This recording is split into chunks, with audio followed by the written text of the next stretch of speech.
Hello! It has been a very hot minute since I have sat down and filmed anything because your girl is tired.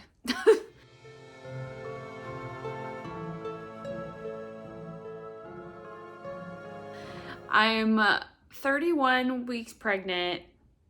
I'll be 32 weeks this weekend. And I'm just tired. And I'm just exhausted, literally. So, I just haven't had like anything that I've really wanted to sit down and record lately. So, I just haven't done anything. So, I've been waiting for October to end. I could do my October wrap up. I'm just gonna get into this. I don't really remember what order I read these in, but we're gonna go for it. I read 6 books, which was okay. It was decent. I read like 3,500 pages though, technically. So it was still a lot of reading. 6 books. Anyway, the first book that I read was literally October 1st. And I read the 2nd volume of Olympus by Rachel Smyth. I really enjoy this graphic novel. If you don't know, Olympus started out as a webtoons, which is like a online comic, like where you can read comics online. I used to do that. I started doing it a couple years ago with The Wrath and the Dawn. Really loved it, fell in love with it. And then Olympus came out. I started to read it, couldn't really get into it through the webtoons because if you've been on webtoons, it's just kind of a pain. And so when I saw that there were physical volumes of this past year, I got so excited because it's so much easier to read when you have like a physical book to just flip through instead of doing it online. So I've been absolutely loving it. It's a Hades and Persephone's storyline. It's all about the Greek gods and goddesses, and it's like got a modern twist to it. So they're like partying, they have cell phones, they're going to school. Like it's great. I really enjoy it. The storyline is great. There are a couple like darker tones to it, so I would check out trigger warnings on there. Yeah, I've been really enjoying it. The 2nd volume was good. Not a whole lot happened, but I'm really excited for the 3rd volume, which I don't think is already out, but it'll be coming out soon. So I think I gave this one 5 stars. Oh no, I might have given it 4 stars. I don't quite remember. The next 2 that I read, I'm going to put them together because they're part of the same series. They were audiobooks, and that was The Reckoning and Shadow Princess, which are books 3 and 4 in the Zodiac Academy series. If you're not new to my channel, then you know I really love the Zodiac Academy series. And I'm loving it way more this 2nd time around than I did the 1st time around. I don't know what's changed. I don't know if it's because I know what happens or like I read the prequel series and I'm loving the like Easter eggs and stuff. It just, I don't know, the whole world is just opened up a lot more. And I really love it. So I'm loving the rereads. I'm loving seeing the like foreshadowing and stuff that's happening. I'm really loving it. The characters are way better this time around. And it's really fun to listen to it. I've always said I'm not an audiobook person, and I'm really not. I just really like these narrators. They're a married couple. I don't know their first names, but I know their last name is Bordeaux. They're phenomenal, and so it's so great. I've been really enjoying it. I'm trying to reread them all before the 8th book comes out in December, which is Sorrow and Starlight. Yeah, trying to get them done. I've got books. I'm almost done. I'm getting closer. So yeah, I really like CA. It's a bully romance. And I like this time last year, I like ranted about how much I like hated it or I didn't enjoy the first couple of books. And now I'm like, I freaking love it. I do. It's crazy how like different I think about it now, especially like having read all of the books that are out so far and reading the prequel series. I just really like it. So If you want to hear more on Zodiac Academy, go back to some of my previous videos because I talk a lot about them. So that was 3 of my 6 already. We're already halfway through.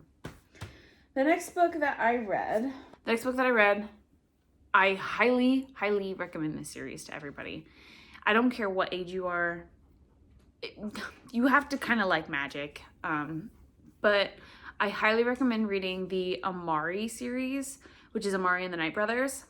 I just read the second book called Amari and the Great Game. This is by B.B. Alston. He's a Black author. The character is a Black teenage girl who lives with her mom, who's a single parent. Her name is Amari. She's awesome, like super awesome. I think she's 13, maybe. And she is a part of this special bureau called the Supernatural something Bureau. They're kind of like undercover humans who know about this magical world within their world. So like there are yetis and werewolves and magicians and like all these people living in the real world, but unless you're part of this bureau, then you have no idea. And so they're kind of in charge of keeping the normal everyday humans from finding out about the magic world. It's so good. Like it's really great, and especially for being middle grade, like phenomenal. The author's great, the characters are great, the world building is great. It's funny. Like I actually laugh out loud, and it's just really great. I love it so much. I gave it on 5 stars. No, I don't know. I might have got a 4. I don't remember. I really love these books. So we're gonna move on. The next book that I read was okay. I think I gave it 3 stars, and that was my September book of the month choice, which was Killers of a Certain Age by, who's this by? Deanna Raybourne.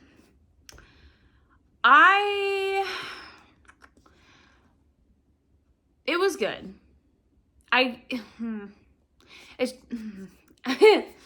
It's more kind of like a mystery. If you guys have seen the movie Red, which is Retired and Extremely Dangerous, this really reminds me of that. It's about these 4 retired assassins. They are all female. They retire from their company that they work for at the beginning of this book, and they're on a cruise, and they see someone from the place that they worked for. They're like, oh, they're out for a hit. Is it us? So then they are pretty much on the run because their company is coming after them.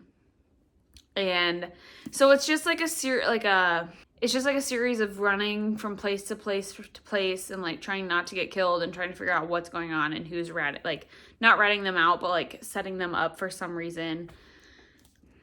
And it's really good. Like I genuinely liked it. It's just not my normal type of read, and so it kind of took me a while. I kind of had to drag myself through it. That leads me to the next book, which was also a 3-star and took me ages to read. That is Blade Breaker by Victoria Aveyard, and I love Victoria Aveyard.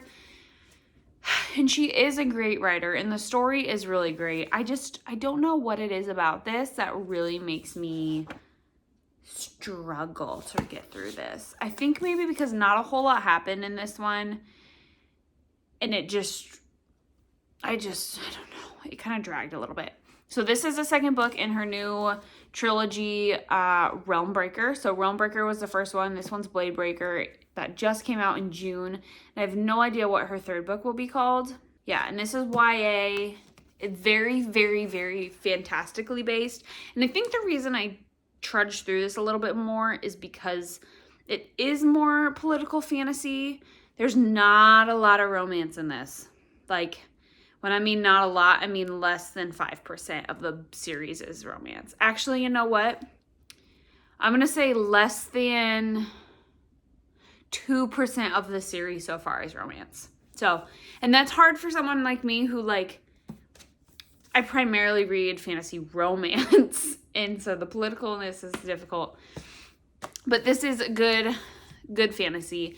It's found family tropes, multiple POVs, which is actually kind of nice, but I think that also makes it go by a little bit slower. Starts with the main character whose name is Coraine. She's like 17, 18 years old. Her mother is a pirate, and she is like the most feared pirate, basically. Coraine has this special kind of blood in her. It's called core blood, and she's one of the last remaining people in the realm with that kind of blood. And this blood is special because it opens these things called spindles, which are like portals to other realms. And so at the very beginning of the first book, you get like a little flashback to when her father, who she didn't ever know, is killed, and a bunch of other people are killed, and the spindles are like starting to get torn, and her uncle, who killed her father, is back, and he is kind of being influenced by this higher being power called What Waits. And basically What Waits wants to open all of the spindles, all of the portals, and bring in all of these terrible, horrible monsters that live within each realm and destroy the realm that they are in. So his name is Terriston, the uncle is, and he is going around opening all the spindles because he has this core blood.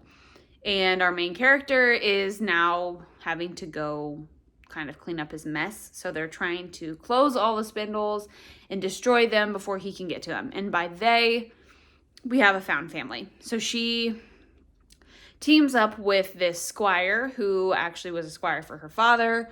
They team up with this assassin, and then they team up with he's not an archivist, but he deals a lot with like forging papers and letters and writings and stuff like that. And then they team up with an elder who is basically just this immortal being. I kind of view them as like elves in my mind. And they all team up together. Oh, and there's a witch, like an old lady witch. They all team up and try to go close all the spindles. So this just picks up where we left off in the first book. Closing the spindle, crazy stuff happens, moving on.